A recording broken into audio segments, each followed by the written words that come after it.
What's up guys, it's Ella. Welcome to my channel whether you are new here or not. Today we are going to be doing my August wrap up. If I start sweating profusely in this video, it's because I had to turn my air conditioning off in order to film it because it was just making too much noise.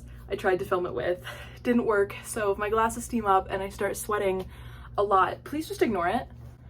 So if you are new here, I just wanted to say this is not the normal quality of my videos. If you aren't new here, let's talk about why this isn't the normal quality of my videos. We're just gonna have a quick family meeting, so if you aren't interested in what I have to say or why this is the current setup or quality of my videos, you can skip to this time and that'll be my August wrap up, but I'm gonna make this as quick as possible. I moved back to school. This is my room at school, and at school I don't have my good camera. So the quality of my videos is different, unfortunately. It's driving me a little bit nuts to have the inconsistency. This is what we're doing. Any noises you hear are other people in my house, like that was the door shutting. There's just a lot happening, but I pre-filmed all of my videos for the semester over the summer. All of them. So I have pre-filmed videos on my good camera with good quality and little to no distractions through November. Every Wednesday they will be going out. I have a couple other video ideas that have come to me since I've been at school that I might upload on Sundays that will be this quality because I'm filming them on my phone. So that's that. If the quality of my videos changes from one video to the next, that's why. I don't have my good camera at school. I'm really sorry, but hopefully I will be able to get one to bring to school. Maybe I'm hoping for Christmas, but that's a while away. So you have a lot of pre-filmed videos that are good quality going out every Wednesday, and then other videos that I film while I'm at school going out on Sundays if I have one for that week. However, that brings us to this video, which is my August wrap up.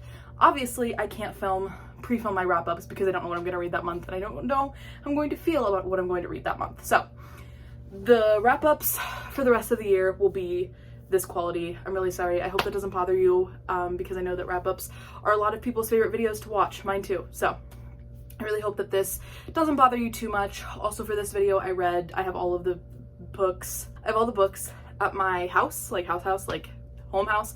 So I don't have them here with me, so I'm gonna have to show them up on the screen. A lot of adjustments. I'm really sorry, but I hope that you stick with me and still enjoy hearing about the books that I read this month.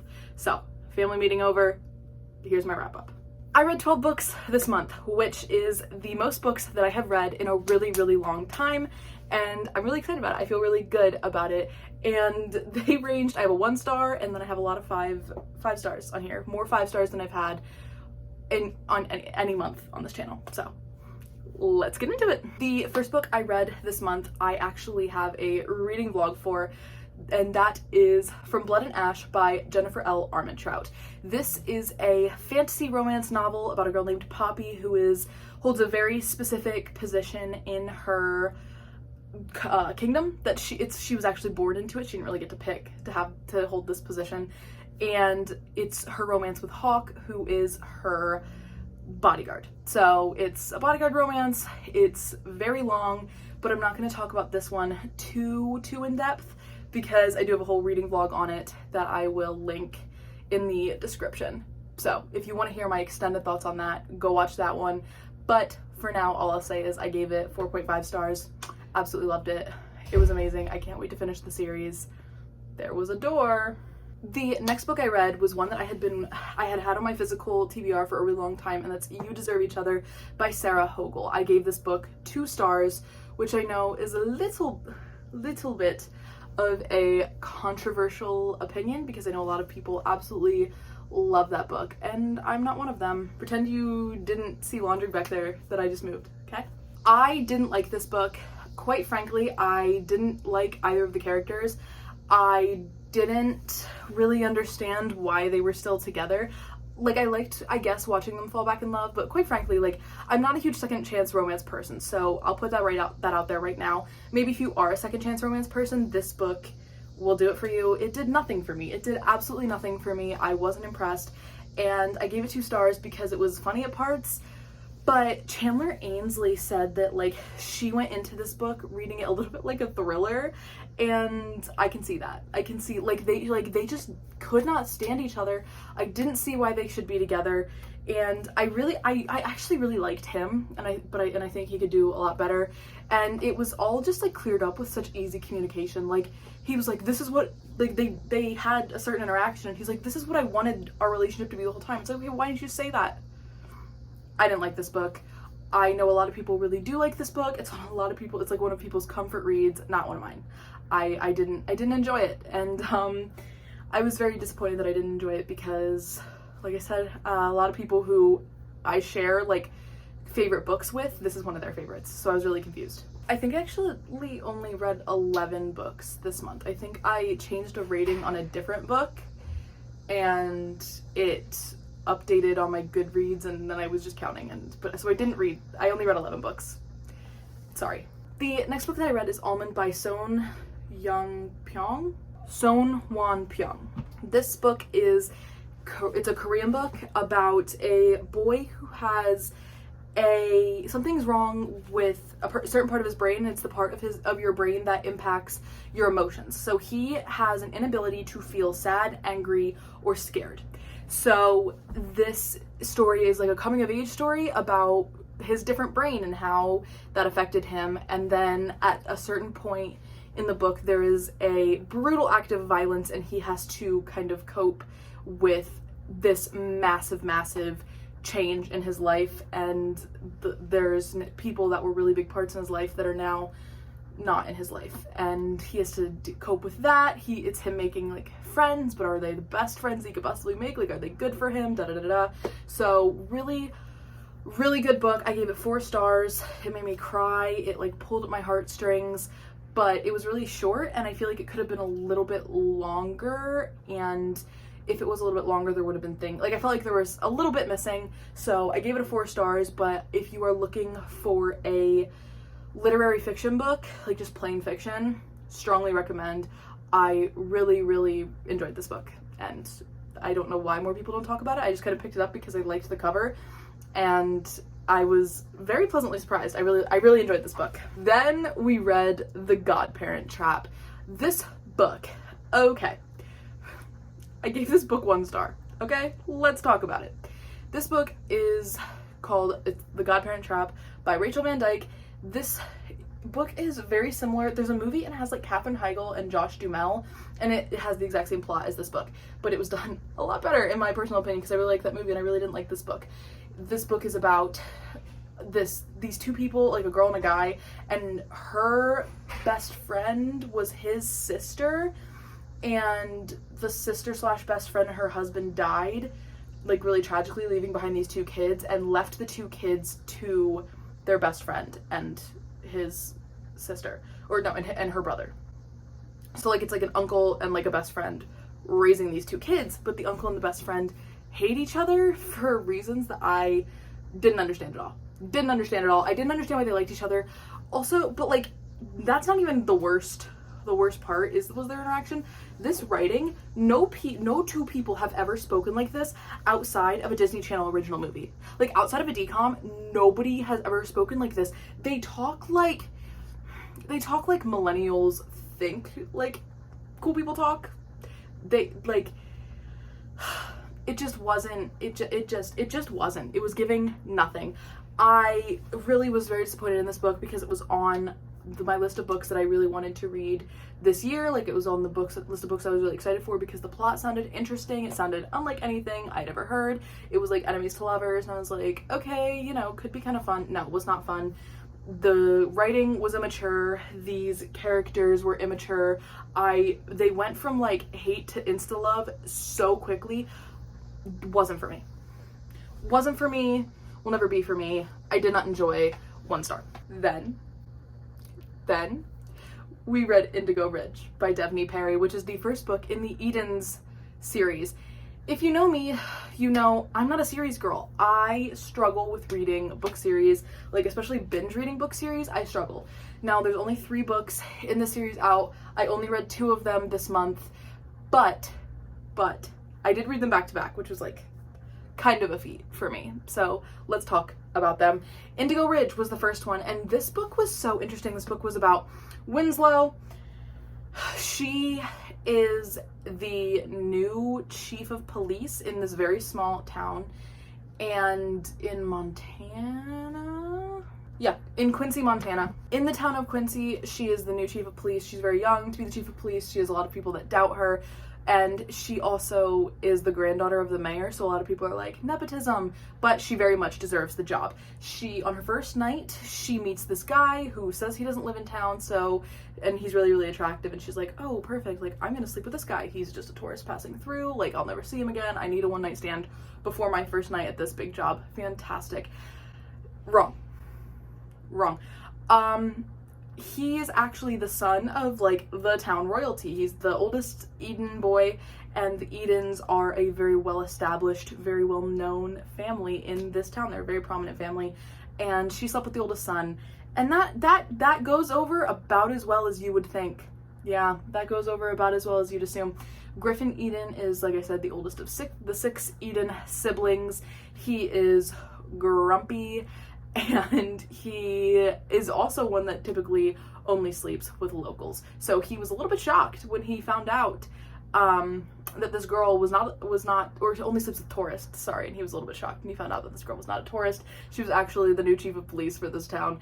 And on his property, they have been finding the dead bodies of women who have committed suicide, according to, like, the police in the years past. The police have always kind of chalked it up to they committed suicide, and they jumped off Indigo Ridge, which is on Griffin Eden's property. But Winslow's like, that doesn't track. Like, there seems to be something a little more sinister happening here, and she investigates, even though a lot of people in the town were like, why can't you just let these families be? Like, why do you think, she thinks there's like a serial killer, and it's like, why can't you just let these people be? Why do you have to go and like dig up like old wounds and stuff like that? But she's doing her job, and she really thinks that something more sinister is happening. And it's so good. This book is a combination of like mystery and of romance. So there's like romance, but there's also like this mystery element that I really enjoyed. I gave this book 5 stars. This was recommended to me by Larry Reads, and it was the first book I ever picked up purely because of Larry Reads, and I did so with several other books this month. And spoiler alert, anything Larry tells me to read, I'm a read. Okay? I lied. That I didn't read them back to back. I purchased Indigo Ridge, read it in a day, and was like, I need the second book, so I ordered it on Amazon, and I had to wait 3 days for it to come, or I had to wait 2 days for it to come, whatever the Prime shipping is. So I read The Risk first. The Risk is the first book in a series. It's the first book in a series about a girl named Lana who is a serial killer, and she goes on a date with this guy named Logan, who is an FBI agent that is hunting her. Kind of fun, right? She has reasons for killing the people that she's killing. I don't know what those are because I only read the first book, because I gave this book 2 stars. There's a lot of tension in this book, but quite honestly, like, I just wasn't super invested, and I've heard that the first book in the series is the worst, like it's the least interesting. So I do think I'm going to continue, because one of my friends on Bookstagram, she just read the whole series while she had her wisdom teeth removed, and she said that she really liked it. So I'm gonna trust her. She told me to keep going. I'm gonna keep going this month. But for this particular book, I gave it a 2 stars, but it did have the tension and romance that I was looking for. Like, if I was looking for another mystery romance combination, and I definitely got that with this book. Then I read Juniper Hill by Devney Perry, which is the second book in the Eden series, which I also gave 5 stars because it was just so good. This book is about the second oldest Eden. His name is Knox, and his sister owns a hotel, or runs a hotel, and really needs like room service or maid staff or something like that. Like, she really needs people to clean the rooms. Housekeeping, that's what they're called. She really needs housekeeping staff, and she finds someone who applies that's like ridiculously overqualified. She's like, this girl I need her to come. Her name's Memphis. She's like, I need her to come and work here, but she has a baby, and she's like, I can't work there because there's no affordable apartments in your area. So Knox's sister knocks on his door and says, hey, you have a loft, I'm gonna store a girl there. I'm just gonna store a girl and her baby in your loft, and you know, because we're family and that's what family does. And so Knox agrees. Begrudgingly, Memphis moves into his loft apartment, and it's forced proximity and grumpy sunshine, and it's a single parent trope, but like I thought it was done really well, and I thought it added to the story. And again, like there was a little element of like some weird stuff happening, not necessarily like the same outright mystery that there was in Indigo Ridge, but there was some bizarre happenings that came up. So I strongly recommend this book as well, and I can't wait to read Garnet Flats, even though so far I've heard that that's the worst in the series, and then there's 3 more still coming out. So I'm gonna read Garnet Flats probably this month, unless I wait to get it for my birthday, because I can only read these physically. Then I read I'm Glad My Mom Died by Jeanette McCurdy. My sister actually had a copy, so I borrowed her copy, and I read it in like a day. I don't rate nonfiction because I don't read a lot of nonfiction. I don't really know what to compare it to or like what elements I would rate it on besides like just my general enjoyment, and I don't know that enjoyment is always the point of a nonfiction book. So I don't rate nonfiction. I don't have a rating for this, but I will say that I really enjoyed it and I read it in a day. This book, you've probably heard a lot about it. I feel like everybody read it this month. It's haunting and it's hard to read, and it's a very, very rough book to read, especially if you grew up as a fan of Jeanette and you watched her shows on Nickelodeon. It's very difficult to read and know that like that was what was going on behind the scenes of some of your favorite shows growing up, and to know the reality of what that industry that you were such a big fan of, for me at least, to know that I had no idea what was happening behind the scenes. There's a lot of trigger warnings for this book. I know a lot of people are hesitant to pick up this book because of the title, because they're like, well, I could never imagine if my mom died. Read the book, because I was also happy her mom died. And that, you know, am I allowed to say that? I don't know. But I was also happy her mom died. That was a haunting read, but I think it was important. It's the story of it's her memoir, like growing up in an industry that she was pushed into by her narcissistic mother. I strongly recommend, but maybe be aware of your mental state going into it and read the trigger warnings if you have any specific triggers. Then I read just a short little book called 84 Sharing Crossroad. This book is, I think, a true story. It's like the letters between Helena Hanff, who wrote this book, and she's also like a famous author. It's her letters to a bookseller in England. So she's American, and then it's her letters, like her letter exchanges with this British bookseller. And I thought it was fine. I thought it was, you know, cute. There was old-timey writing because it was written like a while ago, but I saw it advertised at my local Barnes & Noble, and I was like, this could be kind of fun, so I picked it up. I don't know if I'd recommend it or not. I don't think I would. It was okay. Like I said, I gave it 2 stars. It was fine, but it wasn't revolutionary, and it wasn't, I don't know. It was fine. I don't really have much to say about it. Then we read Love on the Brain by Ellie Hazelwood, which was like, y'all, I thought I loved The Love Hypothesis. Okay, I thought I did. Turns out that I just had a little crush on The Love Hypothesis, and my one true love is Love on the Brain. This book was so good. I read it cover to cover, one sitting, could not get enough. This book is about Bea and Levi, who met in college or like graduate school. Originally, he was older than she was, so they only worked together for a year. I think it was her first year of her PhD and his like 5th. Regardless, they didn't really get along, or so Bea thought.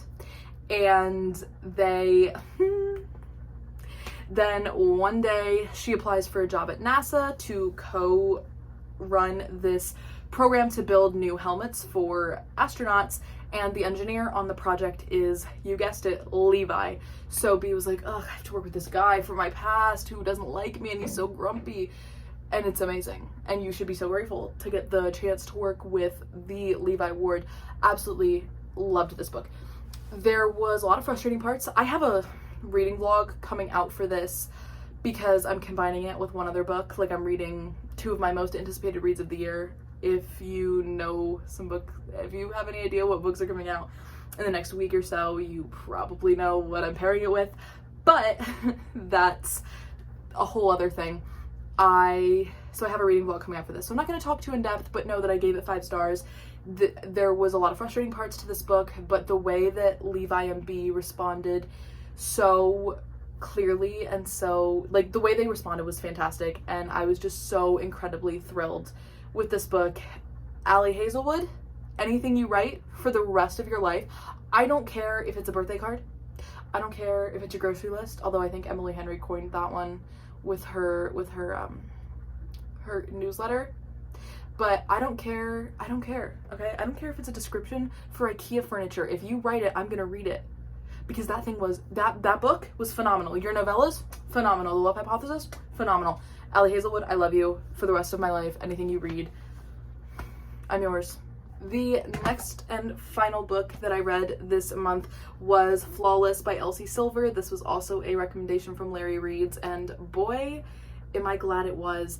This book is about a, what are they called? What is he called? Bull rider.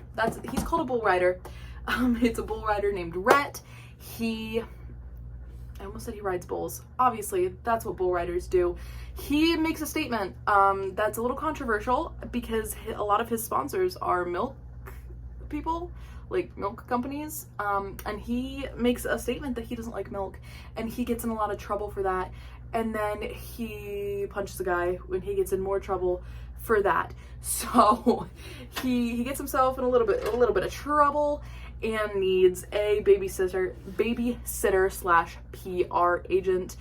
In comes Summer. So she's babysitting him, but she's one of the coolest female characters I've ever read about. She is so, like, tough and such a, like, a ball buster, but not in the, like, I'm not like other girls way. Like, she's a city girl. She owns it. She owns that she's like other girls and that, you know, these country boys are making fun of her. You know, like, you can take the girl out of the city, but you can't take the city out of the girl, and she owns that. But also, she's so cool, and the way that she, like, stands up to this bull rider who is very upset that she has to babysit him, so awesome. I absolutely adored this book. I just finished it right before I filmed this video, so it's sitting somewhere between a 4 and a 5 star. I haven't figured out which one yet, but I strongly recommend. It's on the longer side, but I loved this book so much, and I'm really, anything Allie Hazelwood writes, anything Larry Reads recommends, I'm reading it. Sign me up. I'm reading it. Well, guys, that was what I read in August. I hope you enjoyed. I'm really hoping that the quality change isn't a huge issue for you.